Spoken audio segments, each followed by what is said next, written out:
called routinization. And this, I said, is not my term. I'm borrowing it from one of the greatest sociologists, founding fathers of sociology, called Max Weber.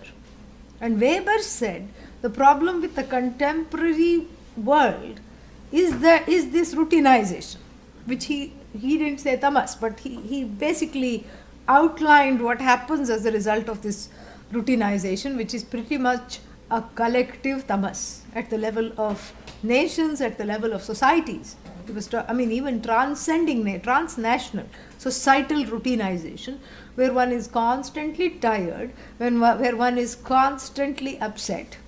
That is, suggests rajas and tamas to me. If you're tired and upset, what else is it? Rajas and tamas alone.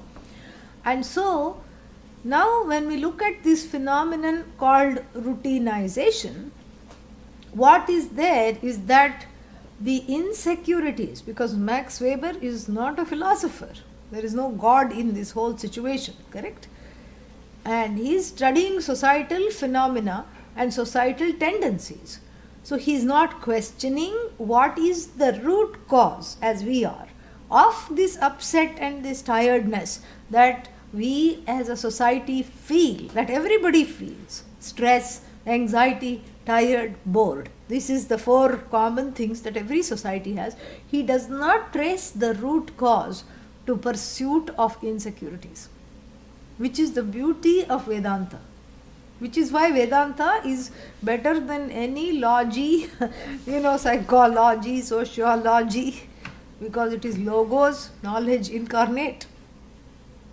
It's better than any logy, okay? Even theology. It's better than any logy, it is better than any ism, because it's not looking at the part, it's looking at the whole, it's tracing it to the fundamental human, it's tracing the whole problem to the fundamental human condition of being insecure when one is not. So this ersatz or false insecurity, believing that to be true, is causing this anxiety and all this hype.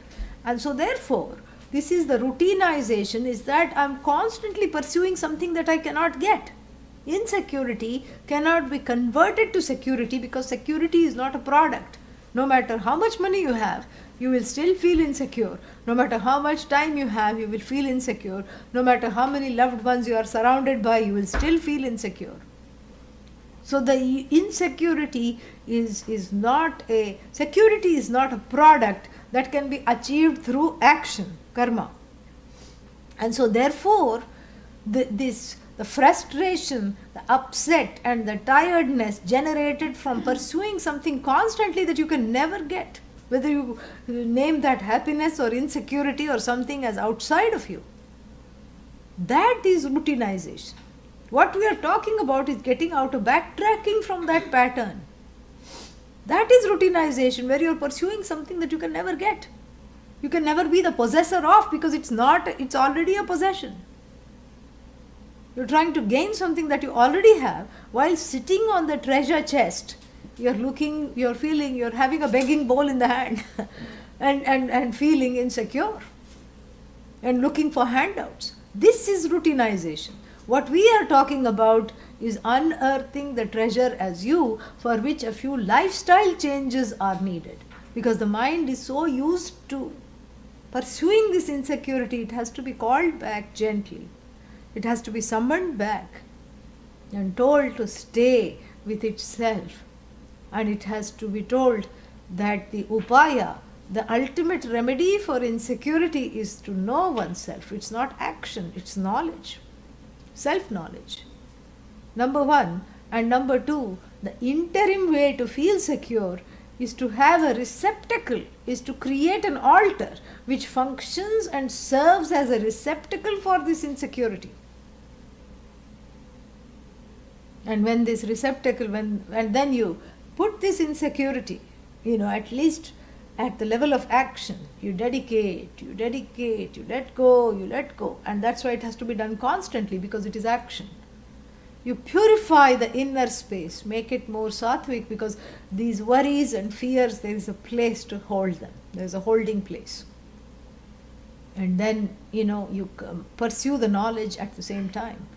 And as somebody pointed out online, it's karma yoga. That is what is called karma yoga. So even though it looks like the other routine, it is not. Yeah. Because of intention. Because of the intention to get out of it, because knowing finally that viveka, knowing that this is really not what I have to get off this horse. It's taking me for a ride that I don't wish to be on. That is the intention. It's not the intention to become more sattvic. We become more sattvic for the sake of what? For the sake of qualifying for this understanding that I am the most secure thing in this world, of being able to let go of this scarcity mentality. That is the intention. So that viveka brings in a certain routine which automatically incorporates vairagya in the everyday. So the viveka, vairagya together nourish the body, mind, sense complex, even though it may look just like very boring. Who wants to, it's like somebody is trying to tell me to be good. Nobody is trying to tell you to be good. You are already good. Discover that goodness in the everyday. Celebrate that goodness in the everyday. I'm not saying make your life disinteresting or uninteresting. It's already interesting. You are the most interesting thing there is. Discover it. Give yourself the space and the time to discover this, and that is what that discovery, that space given for this discovery is called a sattvic lifestyle.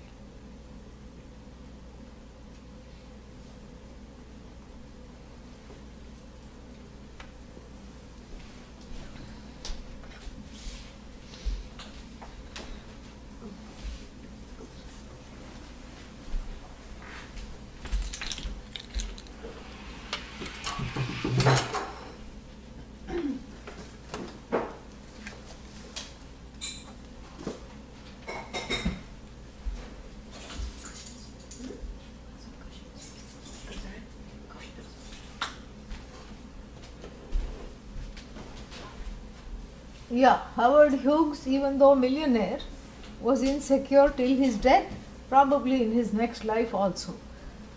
Isn't sattvic lifestyle different? What is good for one? Lifestyle is relative. What is good for one, it cannot be good for the other. Yes, but there are certain things that are more good than others for everyone. Yeah. You go general, don't get very particular. There may be some particular things your body needs, but there are some general things which are good for everyone. Is Bhagavan the purifier of action? Yes. If you dedicate the action to Bhagavan, it cannot but be pure. Om Sahana Bhavatu Sahanau Bhunaktu Sahaviryam Karavavahai Tejasvinavadhitamastu ma vidvishavahai. Om Shanti Shanti Shanti. So the final one is Niryoga Kshemo Bhava, advice, and then one more word, Atmavan Bhava. What is Atmavan? Atma Asya Asti iti Atmavan, the one who has Atma. Oh. How to be Atmavan? Atma here doesn't mean Atma, Sacchidananda Atma. Atma here means one's mind. The mind is in the hands of whom? Ragadveshas are in the hands of whom is Atmavan. And that is, so be the one who is not minded over, lorded over by the mind. Bhagavan Krishna says, very beautiful. And who is already Gunatrayatitaha? Who is that? Tvam. And the essence of Tvam is Aham. So this Tvam, when I say you are Gunatrayatitaha, and you are nothing but Tvam Sacchidananda Advitiyosi, Tvam Sakshad Atmasi Nityam, we have already invoked him as Atma. And so if I can see that, sometimes it's easier to see it in the other person. That's why we need worship. So when Ganapati is there, and you see in Ganapati, what do you see in Ganapati? That, beyond all the gunas, Ganapati is Gunapati, Lord of the gunas. And then it's easier to see it in Ganapati. But then you say that Ganapati, that Gunapati is also sitting here, is the truth of me. You see? Then you understand that separation. Then what? What else are you? You are Gunatrayatitaha.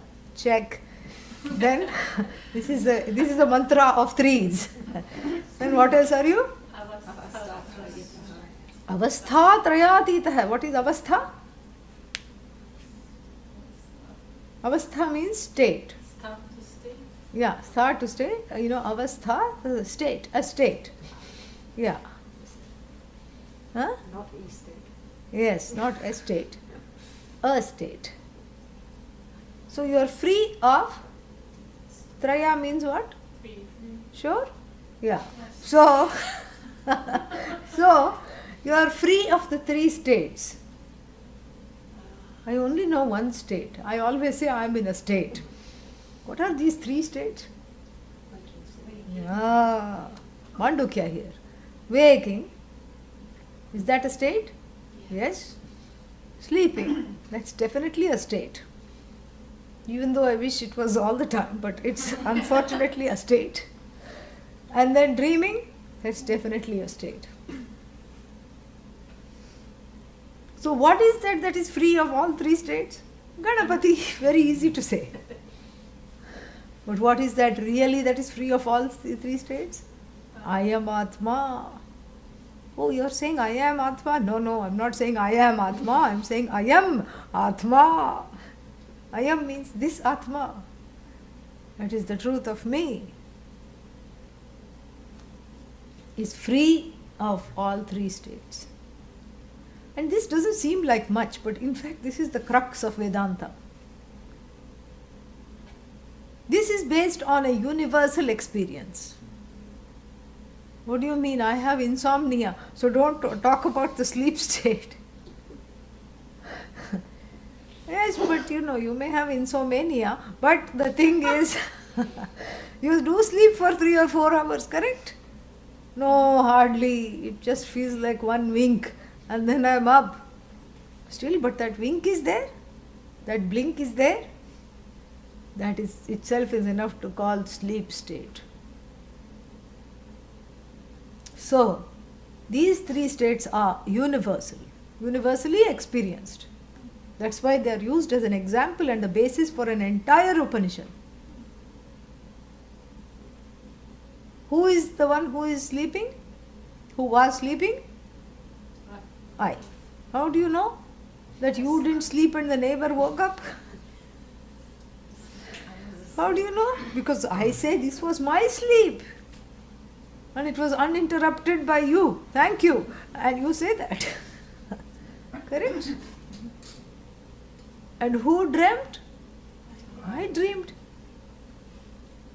If there's any lost and found box, sometimes in these public places, temples and all, you have, one mitten, one sock, one child's shoe, all these things will be there. There will never be a lost dream. Whose dream is this? Impossible. Because the dream cannot stay without the dreamer. And who is the dreamer? Aham, ahameva. And then finally, who is awake? You better answer because it will give a bad impression in the middle of the class. Who is awake? I am. So what's the big deal? Okay, fine. I am the one who slept. I am the one who woke up. And I am the one who dreamt. So what is the big deal about these three states of experience? Big deal. It is a big deal. You know why it's a big deal? Because it is easy to dismiss the other two. What other two? Dream and sleep as states. But what about the waking? This is the problem. The waking is seen to be a place of reality. The waking state assumes a place of reality. Because there is this person who is both the doer and the enjoyer. that happens in the waking alone. Kartritvam and bhoktritvam, the two flowers bloom completely in the waking state. Kartritvam lotus and the bhoktritvam lotus. And what about in sleep? Only bhokta. In dream also bhokta. No, but in dream I was actually doing something. I was karta in dream. Oh, really? What were you doing? I was strangling the neighbor because I'm really upset with the neighbor. If you are karta in the dream, then why were you not caught for that crime? Huh? You were really not a karta in the dream.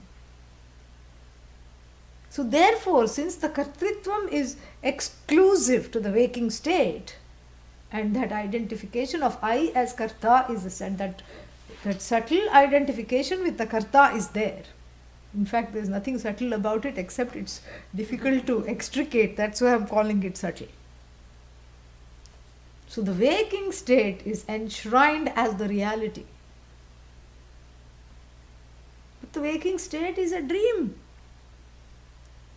What waking state? What kind of a truth is the waking state when it is negated when you sleep? What happens to the credit card debt, to all the grudges that you have borne so faithfully for so many years, and all the people that you don't like? What happens in sleep? Poof, gone. Gone. You don't even have to make an effort for it to go. So the sleeper cancels the waker. The waker cancels the sleeper. The dreamer cancels the sleeper. The dreamer cancels the waker cancels the dreamer. So why not say that none of the states are true? Yeah, that's what I have been inviting you to say. No, that's not what I meant. That the truth is elsewhere. No. That I don't want. Each state is like a spark of consciousness. Everybody says, why do we have blinking lights behind me in the evening classes? Now we know. It's the sparks of consciousness. There is a vada. Kshanika Vijnana Vada it is called. That everything, there is a theology, not a theology, there is a philosophy, because they are not God-centered. There is a philosophy that believes, a Buddhist sect that believes that there is nothing constant that is threading the waker, dreamer and sleeper. And all that is there is sparks of consciousness. Like Christmas lights. Blink, blink, blink, new, ever new. Then how come you have memory? No, the other spark before it died communicated with this spark. How could it communicate? How did it know? If it's just a spark, how did it know that it is not the last spark? How did it know? Did it have a connection before? That means if it knew that there was another spark coming, that means that knowledge transcends the spark.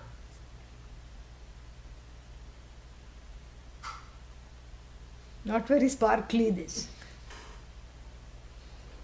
So obviously, if each thing cancels out the other and there is still a pratiti, a cognition that threads through the waker, dreamer, sleeper, and the sum of that cognition is I am. The truth of that cognition is I am, and then you add to fill in the blank, waker, rub that out, dreamer, cancel that out, sleeper, I am blank, and then you can add other things, thinker, dreamer, doer, enjoyer. It's like a fill in the blank game. So this I am is blank, free of all these doings. is free of thrich. What is thrich? I know H, but I don't know thrich. What is this thrich? Cha is an ith letter. See, I'm building on this. So what do you have if you remove the cha? Tri. So what kind of nouns end with tri? Kartri, bhoktri. And what kinds of nouns are they? Agent nouns. So you see, I am baker. That er is thrich. Yeah. Thrich suffix. That er is thrich. So you take out the cha, it's an ith letter. And it goes away. So what do you have? Tru, kartru, bhoktru, mantru. What is mantru? Thinker. Manta. And then it declines. Karta, kartaro, kartarah. Like this. So now what? So the agent, that's why I said that a place where agency resides becomes real. But really speaking, there is an I that is cognizing and lending its presence to the agent. So I plus agent manifest in the waking state. I plus non-agent experiencer manifest in the sleep state. So what is this I if it keeps on having all these pluses? I plus doer, I plus thinker, I plus this, I plus mother, I plus father, all these roles. So what is this I? Free of all the pluses. The I is this infinite I. Infinite plus mother, infinite. Infinite plus doer, infinite. Don't say an infinite doer, okay? Yeah. Infinite plus anything infinite, infinite minus anything infinite. Infinite, infinite, infinite, infinite, infinite. I. That I, therefore, now we can say, having this background, we can say transcends, sends into a trance. The sleeper, waker and the dreamer all at once. Because that I is not just the waker, it's the truth of the waker is I. And like I have given this example before, who is this I? It's like the fellow who is having 3 different timeshares. Nowadays nobody buys any holiday homes. It's too expensive. You just buy some time in the holiday home where you want to go and visit. And you can go on certain weekends. There are certain blackout dates where you cannot go. And then you go with your family, have a good time, come back. There are certain housekeeping rules. And you share with 3-4 other people the maintenance of this particular property. So this person lives in a very uninteresting place, let us say, for the sake of the example. And therefore has 3 holiday homes. One by the mountains, somewhere in the Rockies, Colorado comes to mind. One by the desert, because that has its own beauty. New Mexico comes to mind, all the beautiful spots. And one where else? The seashore. Of course. One by the ocean, California comes to mind. Or Mexico comes to mind. Make it more exotic. And then what? So this person lives in one place and then has bought timeshares in these 3 areas. So in the summer, he goes to the mountains, correct? In the winter, he goes to the desert. In the spring, he goes to the seashore. Similarly, the I has bought itself into 3 different experiences. So it occupies the timeshare called the waking state. And then it goes into the sleep state, another timeshare.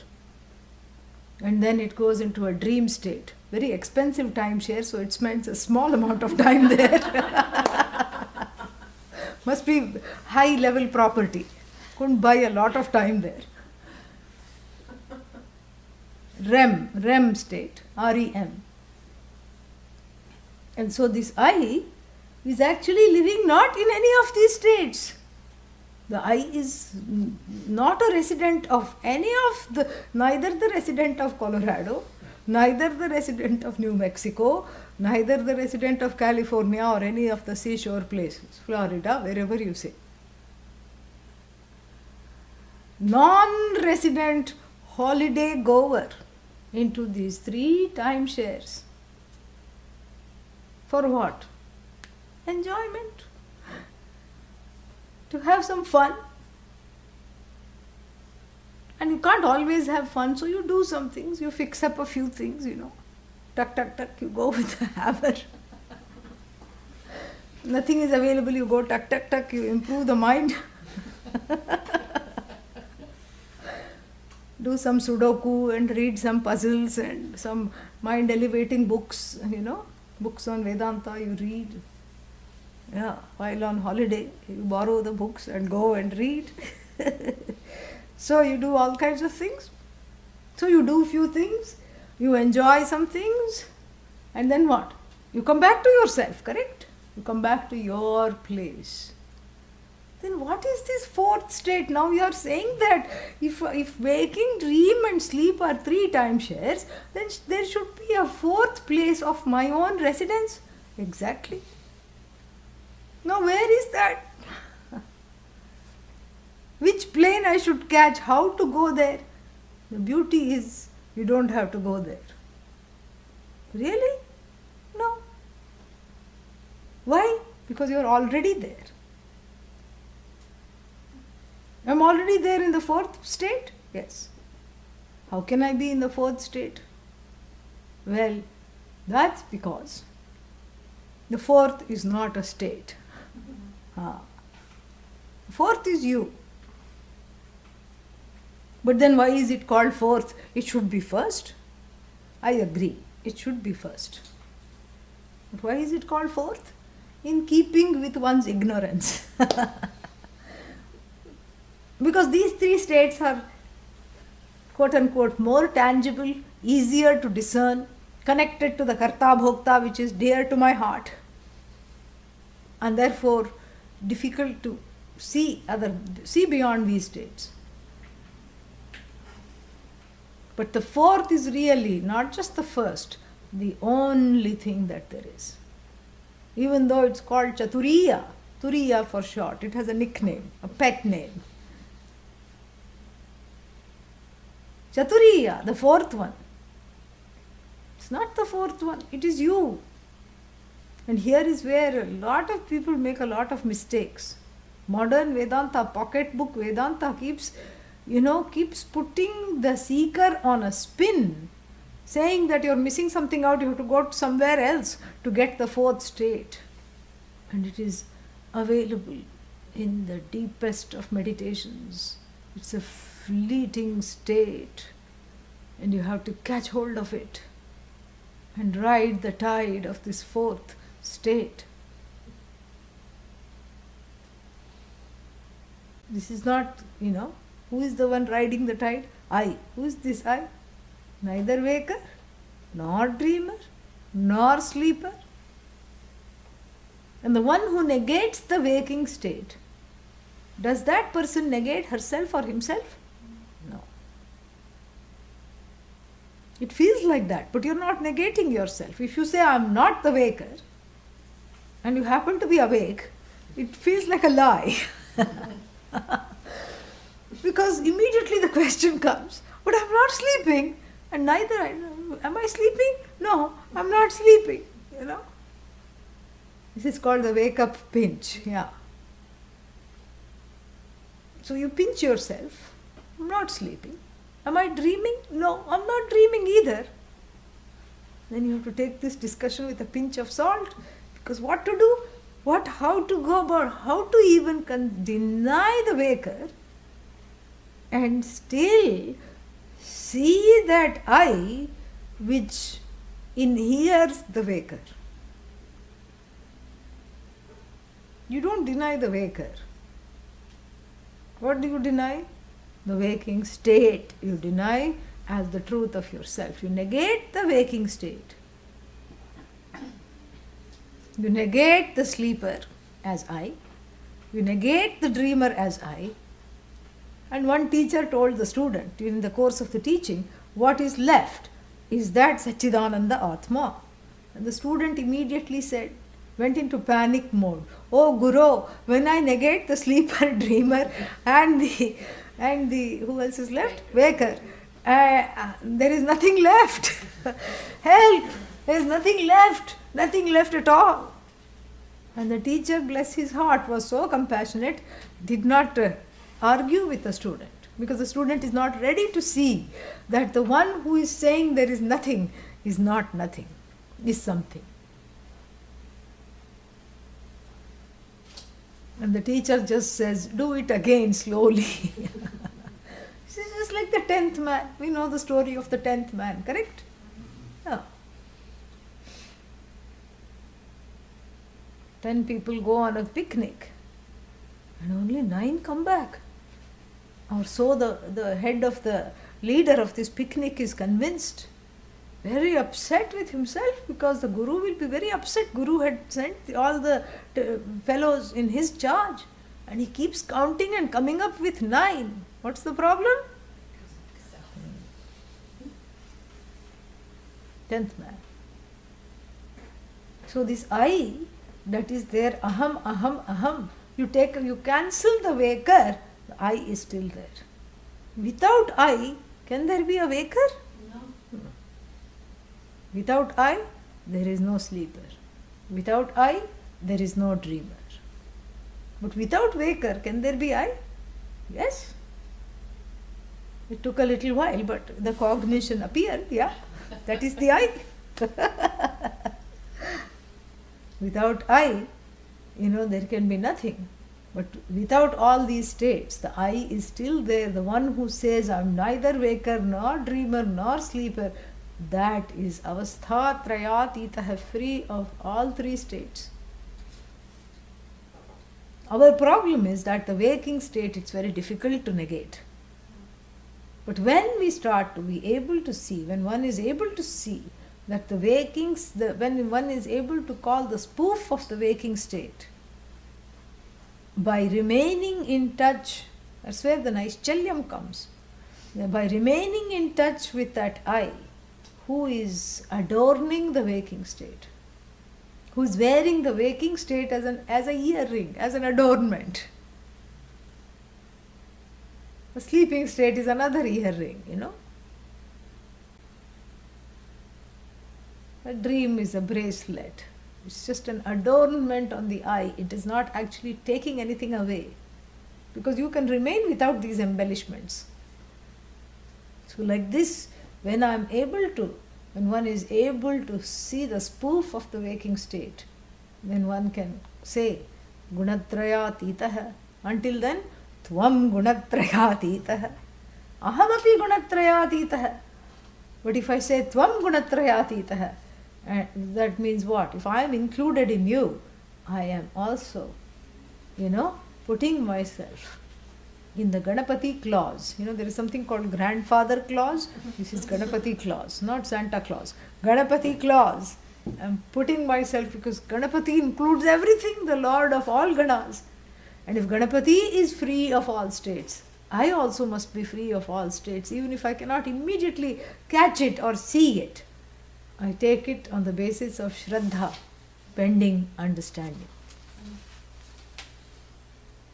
And then what? Check from avasthatrayatitaha. Next.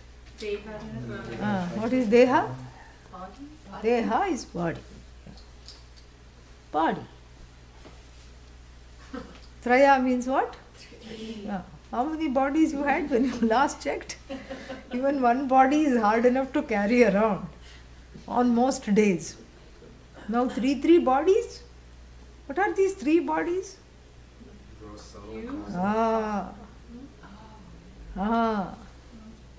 Gross is called in Sanskrit as Sthula Shariram. Yeah. The word deha itself is enough. Dahana yogyatvat deha. That which is fit to be consigned to the flames. Deha.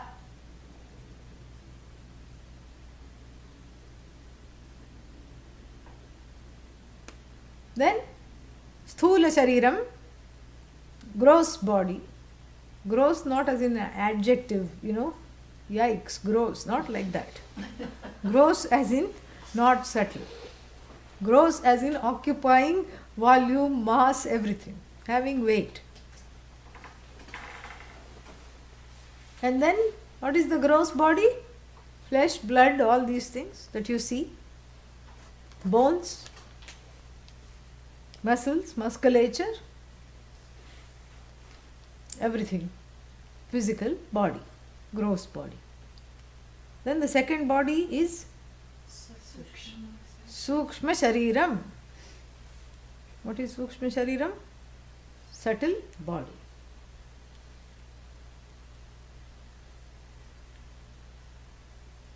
What does it have? What does it include? Sense organ.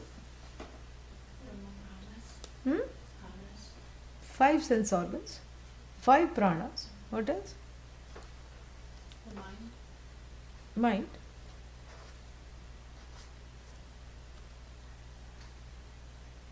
Elements. Subtle. 5 subtle elements. What else?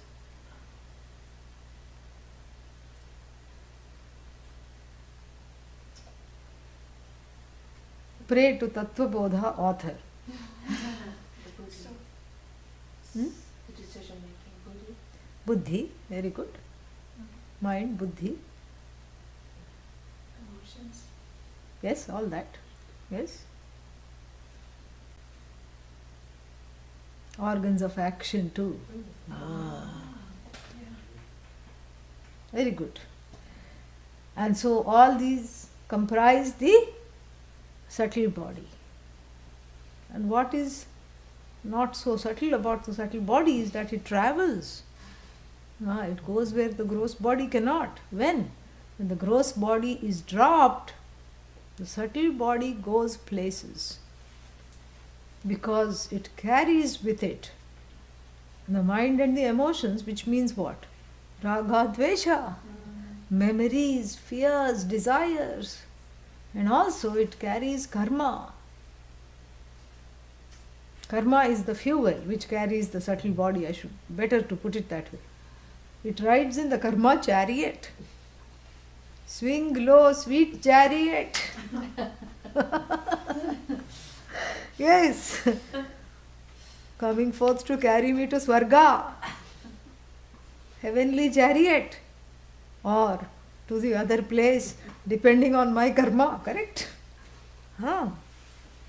It goes to 7 lokas up, 7 lokas down. This chariot, karma chariot, takes you to the places, takes the subtle body. And finally, after Tetam Bhuktva, Swargalokam Vishalam, Kshine Punye, Matyalokam Vishanti. So, after all the enjoyments and the heavenly vital victuals have been sampled in the form of Rambha, Urvashi dances and the Gandharva music, Then what? Then the subtle body waits for the rain. Yeah. Subtle body waits for the rain and then slowly sneaks into a raindrop. What? Yes, this is the Aitareya Upanishad. And then sneaks into the raindrop, this subtle jiva, and then rains upon the field where the vrihi, yavaha, all these grains are growing, nourishes the field, and then now goes into the grain and is eaten by the prospective parents. And it just lies and waits for a new body to inhabit. Goes into the mother's womb and says, I am safe. Ha ha ha. up till birth perhaps. I'm secure, I'm safe, I'm here. The subtle body goes like this. So I told you what powers this subtle body, this amalgam, this subtle, invisible amalgam of fears, memories, desires. What is that powers this? Karma, I told you it goes in the karma chariot. What causes karma? The causal body, the third body. What is the causal body?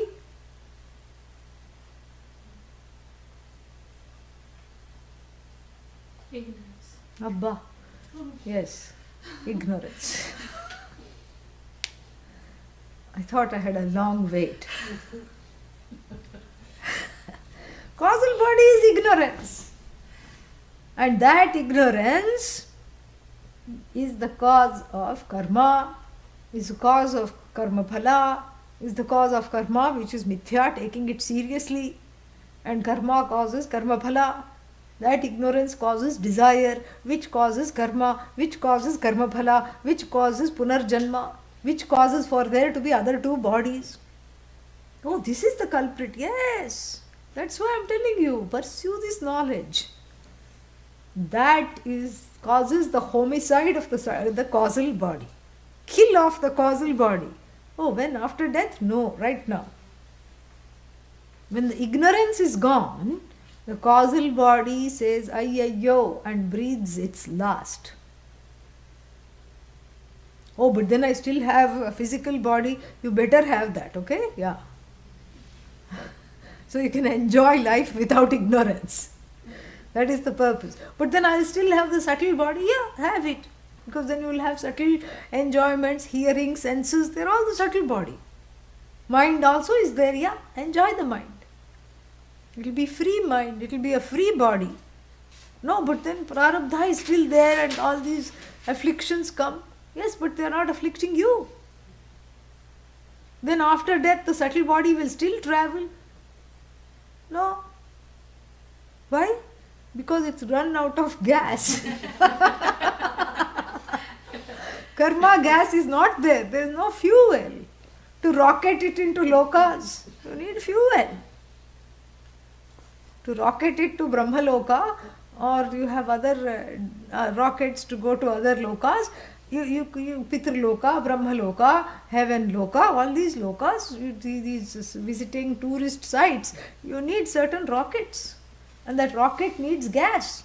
Without gas, nothing goes anywhere. No, but what if the causal body is on a bicycle? It still needs, human power. Maybe from UG in the causal body, but it needs power. So a causal body, a subtle body is useless when the causal body has run out of the power. The causal body powers the subtle body after the physical body is dropped to take it to various places in search of those enjoyments and according to one's karma. Yatha karma, yatha shrutam, Kathopanishad says. Yoni manye prapadyante sharirattvaya dehinah sthanu manye anuyanti yatha karma, yatha shrutam.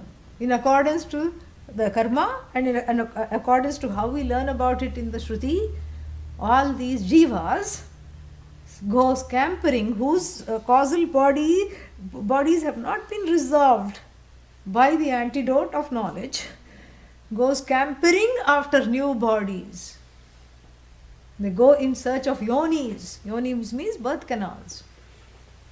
Animal yoni, human yoni, earthworm yoni, squid yoni, jellyfish yoni. Why will anyone have a rebirth as jellyfish? Because they had transparency issues in the last life. Shady people, I don't want to show anything to anybody. Go like this. All your internal organs also we can see. Keep going like this. Still haven't lost your stinging nature, eh? Bhagavan, that's why we say has a sense of humor. Fantastic, really. So this is what yoni manye prapadyante. The prapadyante means keep gaining, keep regaining. Prakashena padyante, keep regaining forcefully even without desiring. They keep, hankering after various birth canals because the desires are so forceful, and the desires are based on the causal body of ignorance. Desire is the gas, the causal body is the gas station. Now the thing is complete, which dispenses the gas. Yeah, for free, you don't even have to pay. Full service. You just go stand there and you're just filled up. Your chariot is filled up. So powered by this raga dvesha gas, gasoline, various lokas one visits, the subtle body visits, and various birth canals one gains according to karma. And here it says some people gain birth canals of moving bodies, and others sthanu manye. Sthanu means plants, etc. That those are also jivas. Perhaps non-giving jivas. Now in the plant life, you have to keep giving, keep giving. You are the only source of food. No, but what about animals? Animals have to eat plant. You feed the plant animal, then eat the animal. So it's really the plant is the main source of food. So perhaps non-giving jivas have to just stand there and watch themselves be continually harvested. Perhaps that's the thing, we don't know. Very interesting. This is just a joke, okay? Don't take it seriously. And and so I'm just imagining, sitting here and imagining things because I can. So this is what it is. Sthanu manye anuyanti. Anuyanti means according to the Shruti and according to karma, they gain various bodies. Which bodies now we talking about? Physical bodies. So the subtle body is clamoring for expression because the force of the desires make wrong decisions and go into wrong bodies. The desire itself takes it into wrong bodies, all powered by the gas station of ignorance. How to resolve ignorance? Study Vedanta. Oh, that's all. Yes, it's not all. It is all. Yeah, so simple. No, but I heard that one can drop ignorance in Brahmaloka. All right, go for it. How to go to Brahmaloka? You have to do lot of meditation. I'm doing 1 hour a day. Is that enough? No. You have to do 23 hours a day meditation. And then you have to keep on doing charity also side by side. Plus you have to do lot of rituals. And then if all these three are done right, maybe, just maybe, you will, be a sweeper in the outer regions of Brahmaloka. So you can listen in to the Upanishad taught by Brahmaji as you vacuum outside. But the vacuum will be making sound, yes. That's the whole point. You're doing seva outside, you're vacuuming the outside the lecture hall where Brahmaji is sitting. You're not allowed inside.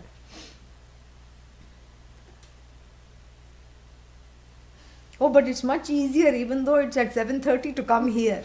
My point, you said it, I didn't. Much easier. And Bhagavan Krishna again in the Bhagavad Gita says, Ihaihi taihi jitas sargaha yesham samye sthitam manaha. 5th chapter says that. All the heavens, all the recesses of heavens, all the lokas have been, good lokas have been gained by this person, by such people here itself. Who?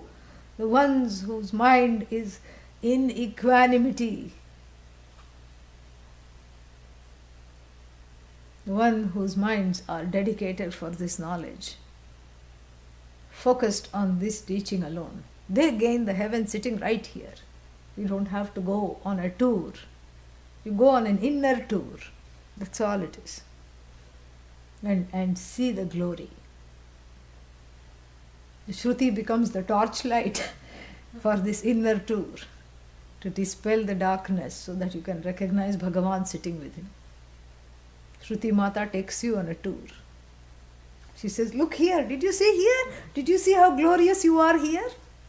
The Upanishad is the mother, that is the guiding light. Beautiful. So, Svam Dehatrayatitaha. Check. And then next one. Kala means what? Time. You are beyond the 3 periods of time. You have transcended the 3 periods of time. Which is what? Past, present, question mark, yes, and future. Yes. What is past? That which is past. But it is recalled now. In fact, every past is a repast. It is not a tasty repast, but it is a repast. It's a rehash of the past in the now. And what is future? Yes, that the worry of something in the now, the anxiety of something in the now, something that has not occurred, you are anxious about in the now. What is the present?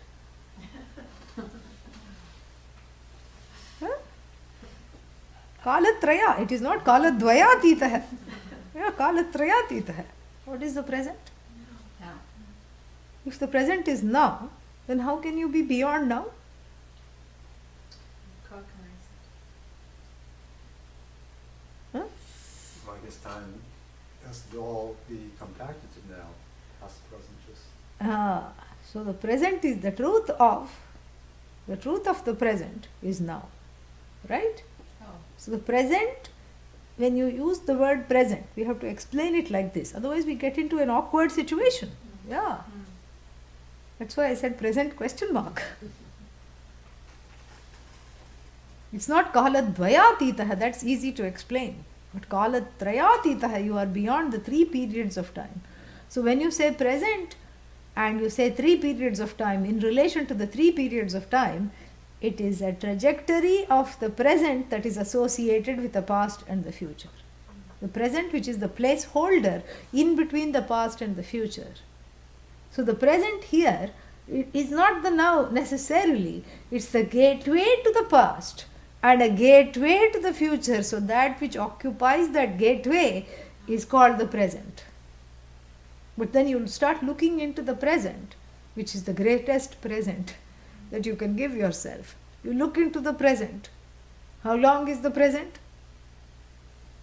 Present tense. I eat. 2 hours later, I eat. I eat. I eat. I eat. I eat. I eat. I eat. I sleep. I sleep. I sleep. I think. I think. I think. And then what does all these things resolve into? I am. I am. I am. How long is the length of I am? Infinite. Infinite. Now I am. Now I am. Now I am. Now is the truth of the present. It's not the present which is tethered to the past and the future, which is merely seen as a gateway to the past and the future. But the truth of the present is I am, the cognizer of the past, present, future, the one who is free of time. Free of time. Time is a myth. Myth is the English word for mithya. Yes. Time is a myth. Place is a myth. Time is also a myth. Because when you look into the length of time, there is only you, the looker. And the truth of the looker is timeless. Aluptadrik, one that is a timeless seer. Kalatrayatitah. And also it means unafflicted by time. Time is an affliction. Why is time an affliction? Because I feel bound by what I call time. That's why I keep saying I don't have enough time. I don't have enough time. That means I am under the spell of time, which fuels the insecurity and the scarcity that is already there, centered on the self. And time becomes a tyrant. When there are stories of time, death coming at the end of time with a big sickle and harvesting all the jivas, that is a very sad and a linear notion of time. We don't have that. Whether linear or cyclical, however, you are not the time, you are not subject to time, you are the conceptualizer of time. Time is arbitrary. Who says this is the time to do this? No. This is not the time to sleep. Who said? This is not the time to eat. In a different country, the time to eat may be that. It's all arbitrary, organized around the pursuit of insecurities. That is what time is. That's why time becomes the tyrant, because it subserves, it worships your insecurity. It is organizing your life according to your insecurities. That's how time becomes a bondage. First you worship time and consecrate it with the power to fuel your insecurities and take it through the day, or through the time, through the year. And then you say, oh, time has got the better of me. Time and tide wait for none. Yeah. I, as the cognizer of time, free of time. There is a lovely verse in Sanskrit. Bhutam cha bhavishyat cha bhavat swakale. The future and the past exist in their own times. Pun intended.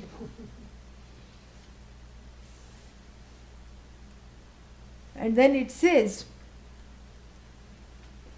Tad vartamanam yatha vihaya hasyana kim syat gatabhavi charcha vinaika samkhyam gananaiva loke.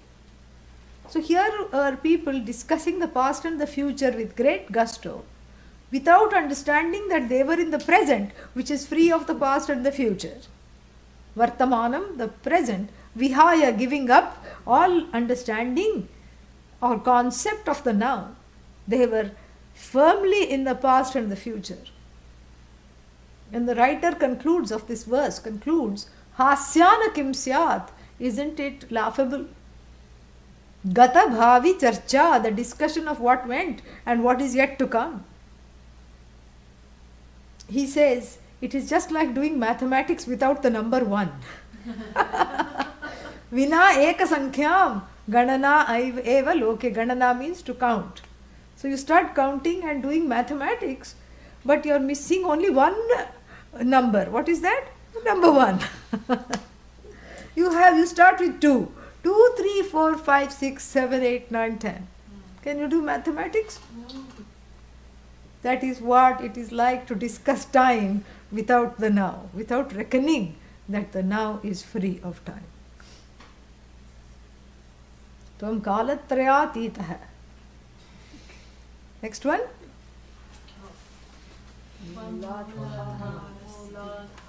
Tvam mooladhara sthitosi nityam. Okay, now.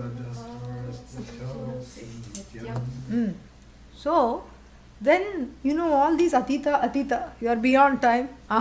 Check. You are beyond all the bodies. Okay. You are beyond all the states. Check. You are beyond all the past, present, future. Check. And then what? You are beyond the 3 bodies. Check, check. Then where are you? You are beyond, beyond, beyond. No, I am right here, says Ganapati. Where? You are right here means where? Do you have a gut level feeling that I am you? Yes, that's where I am. I am the foundation. And the foundation is the base of the spine. I am that foundation.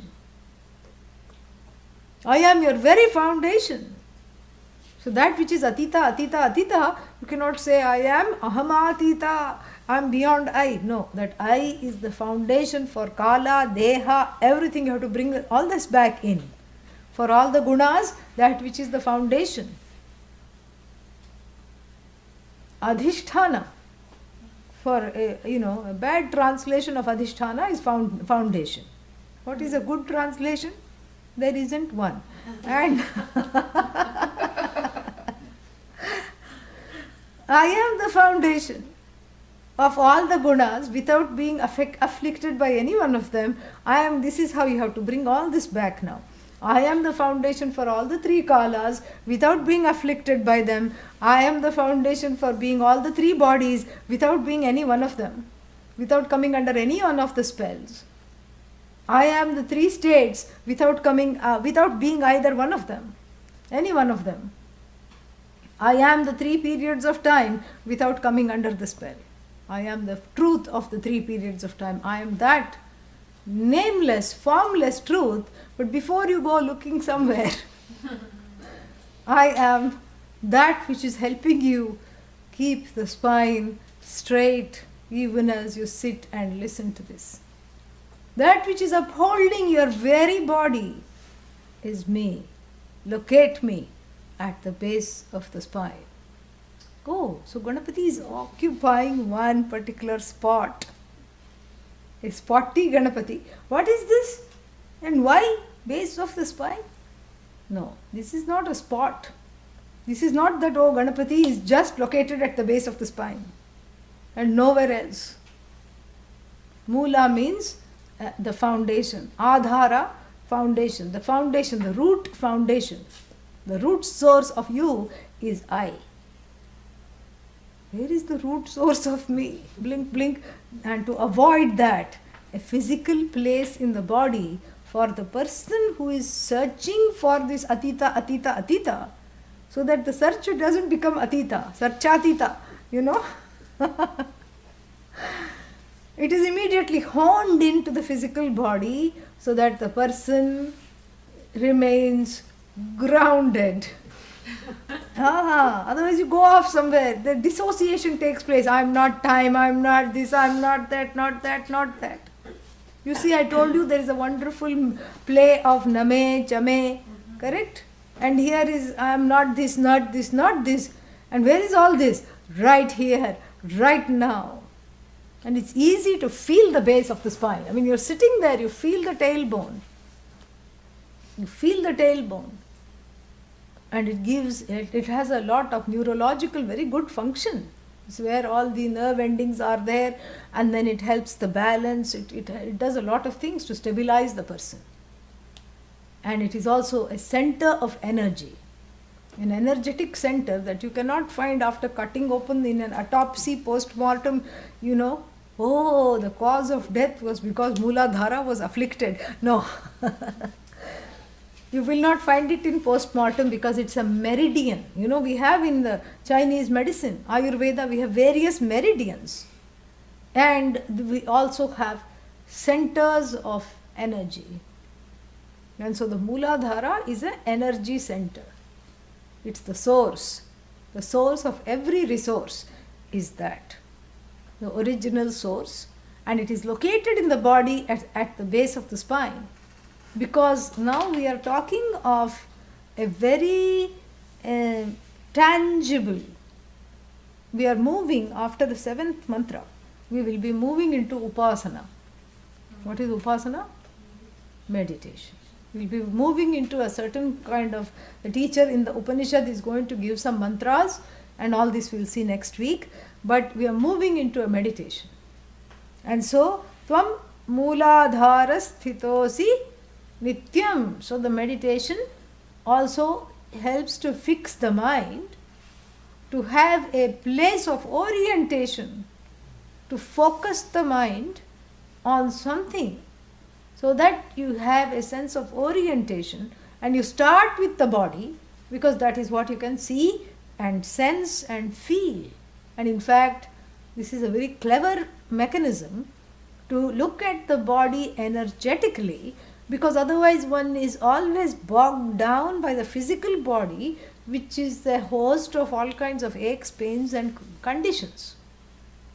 And so you locate the energy field, a particular energy field in the body, and even if you don't feel the energy, the Upanishad is telling this is an energy field, so you focus on the energy field merely to train the mind to have the awareness of oneself which is not disembodied.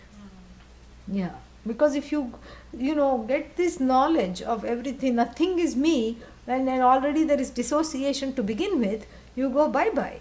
The Upanishad and Bhagavan doesn't want you to do that. Wants you to stay firmly rooted, pun intended, where you are, and trace Ganapati as your root. Yeah, this is extremely beautiful. What this Mooladhara means, if you really look at it, it is so beautiful. Because here, there is a tendency to trace our roots. This is now going beyond the physical body and the energy center. This is the collective Mooladhara.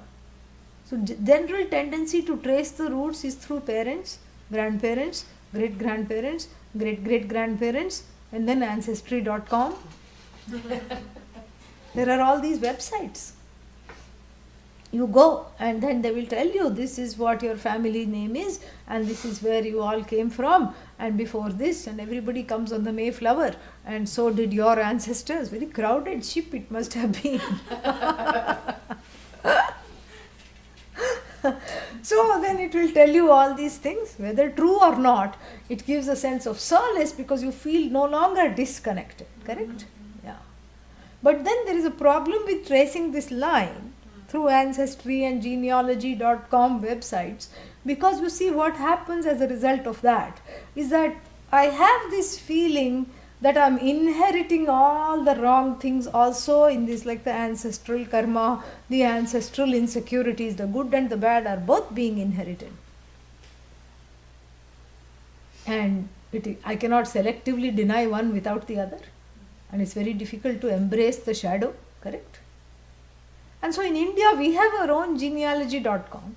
And what do? We trace it to the rishis. Yeah. We take the last name of a rishi as our last name. Kashyapa, great rishi. Bharadwaj, rishi. But who was the father of the rishi, mother of the rishi? Don't go there, we say. To avoid this inheriting the wrong things. So we take a stellar example in the tradition to whom you may have some kind of a, connection called Gotra. So you trace this Gotric connection to the Rishi. And then what? And then you stop there. That is one way of making one feel that one has a sense of, mooring, a root. Because the problem with the West is this whole ancestry, the absence of feeling important, belonging, that lineage is absent. Therefore, everybody feels moved. Everybody is from somewhere. Everybody doesn't have a kind of this strong sense of starting point. And here we are inviting Ganapati to be our common starting point. The Lord of all the Ganas. You are the original ancestor. Not inviting, recognizing. But you are my ancestor. So I give up this, and also the root foundation, base of the spine, the energy center is also a place where insecurities reside. Yeah. Gut level, foundational insecurities such as what? Fear, sorrow, desire, ignorance. Mooladhara is the seat of ignorance. And what have I done now? I have invited the Lord of knowledge, the Lord which frees from all obstacles, the Lord of the source of everything. And I have recognized this Bhagavan in the place where ignorance resides, physically. And what happens to that place? It is purified. No longer is it ignorant. It becomes an energy center for meditation. How beautiful! How lovely this is! So, the collective sense of scrambling for security, strife, fear, all this is represented by Mooladhara. And here is where I recognize the truth of the Jagat, the truth of Ishvara, the truth of myself, that Atma Tattva alone, that I alone, the truth of this I alone is the source of the universe. And that I here is called Ganapati. And that I is recognized, asked to abide, so that I always never see it as far away from me. I recognize it to be the source of myself, to be the source of this entire Jagat, to be the source of everything. Tvam Mooladhara Sthitaha Asi. When are you there? Asi means you are. When? Once in a while. Nitya. Nityam means? All the time. All the time. Just checking. Yeah. Nityam means all the time, not every other day. Yeah. All the time. You are my source. You are the source of every resource that I have. You are everything. And where are you available all the time? Right where I look for the source. Yeah. Nice, no? Yes. More we'll see next weekend. Om Purnamadah Purnamidam Purnat Purnamudachyate Purnasya Purnamadaya Purnamevavashishyate. Om Shanti Shanti Shanti. Harihi Om Shri Gurubhyo Namaha. Harihi Om. Questions, doubts?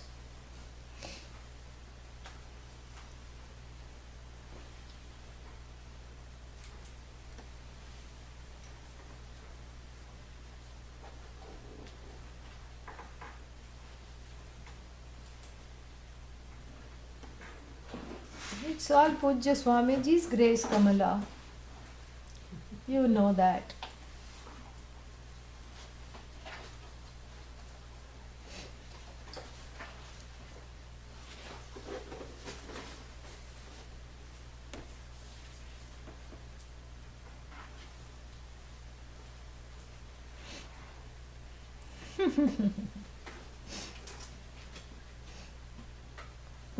It's the result of your good karma. Yes. Oh. Any questions here? Back to Sattvic routines.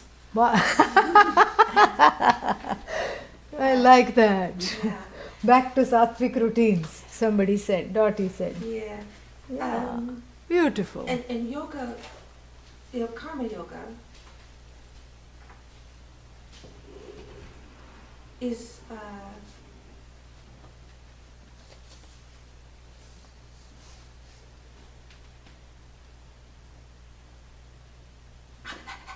every action, not action, becomes not action when I move from I move from Ishvara. Yes. I move from this. Yes. And so to make sure that you're doing that, you take the time to physically dedicate both the action and the result of action to Ishvara. Just a mental intention. You are doing it, not I. so when I recognize Yes. within my day Yeah. routinization because that recognition is there. Yeah. That's the point of bringing back to this Bringing, yeah. over and over Right. until that becomes, A way of life. I was going to say pattern behavior. Yeah, no, a way of life. Not pattern behavior. Pattern behavior is routinization. And the routine turns into routinization when the Ishvara drops and I takes over. When the Shvara drops and only I take over. Yeah. So when that awareness is there, there is no tiredness. And there's a beautiful story of somebody who shared in Washington DC.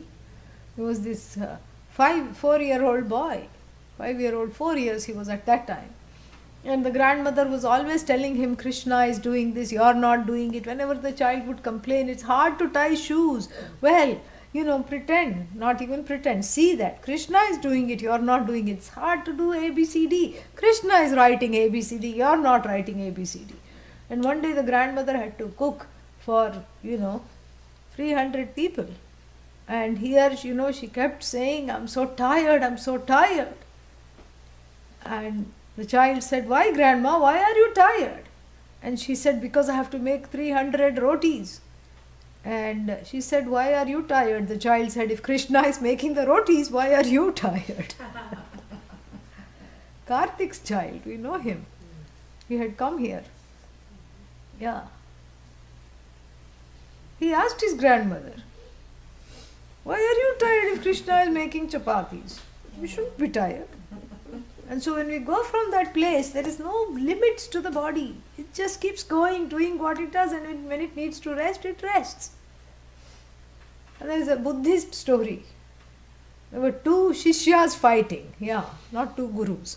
2 shishyas fighting. Students are fighting about who has the better guru. And the first student says, east or west, my guru is the best. Because my guru does not eat, is so enlightened, does not eat, does not sleep, and does not go to the bathroom. First Shishya says. And the second Shishya says, east or west, my guru is the best. Because my guru is so enlightened that when he is hungry, he eats. When he is sleepy, he sleeps. And when he wants to go to the bathroom, no one can stop him. That's all it is. It's a spontaneous way of being. You don't have to plan for it. You cannot plan spontaneity. When you start planning, there is routinization. But paradoxically, you need a routine to be spontaneous. You need a physical routine at the level that which supports the body so that the mind can be free. It's a deep thing. Very deep. Took me many years to understand. Yeah. So, some questions have come. That's what, laced with humor. It's all Bhagavan. Yes, please meet me. Come. Please come. Please do come. You're most welcome. Yes, you can come. And what is this? I have a question on Vedas and how Jnanam should be approached. Yes, you can ask. I may not have read that book, but you may ask. If one possibility for Craig and Vasanti is to come to Atlanta. I will be there from the 17th to the 25th, both days inclusive, of January. You can come there if your time, supports it. And there is a long weekend in there, that Friday to Monday. Monday is also a holiday. So you are welcome to come there if you just want to come for the weekend or for the whole time. Yeah, please ask the question. I do not know if I know the answer because I haven't read that particular book, but I will do my best.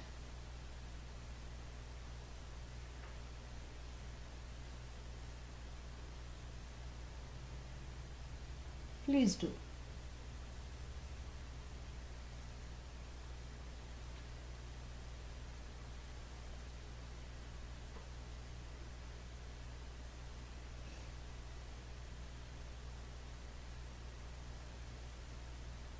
What happened to Harish? Is he typing?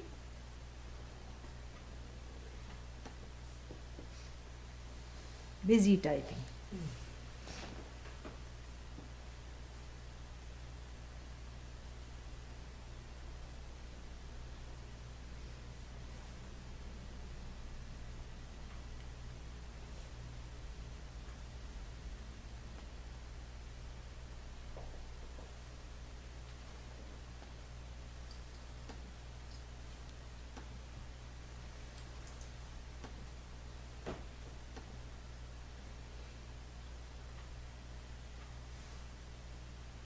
Now it has come. It's not right to skip Karma Kanda and go straight to Jnana Kanda, which is as wrong as staying at the level of karma without bothering about knowledge, which is the Jnana Kanda. He says going straight to Vedanta prepares the seeker intellectually but does not benefit him by taking him to moksha.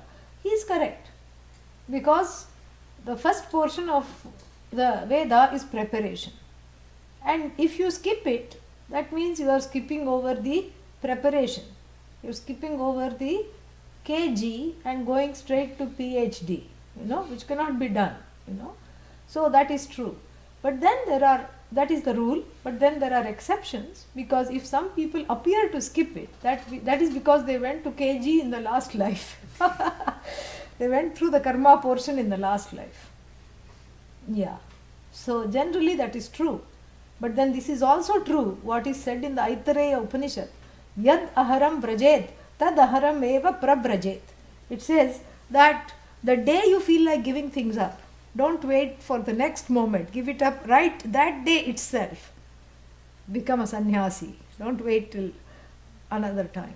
Yes. Renounce everything. Gain vairagya and viveka. And elsewhere it says, Sanyasya shravanam kuryat. Become a sannyasi at least at heart first, and then pursue shravanam for it to have the flowering in your heart. So that shows the disposition with which one has to gain this knowledge, and the correct disposition is gained through the proper performance of karma as yoga. So you cannot skip the preparation, because the preparation is the disposition with which the knowledge is received. So in other words, the disposition is gained first, either in this life or in other lives.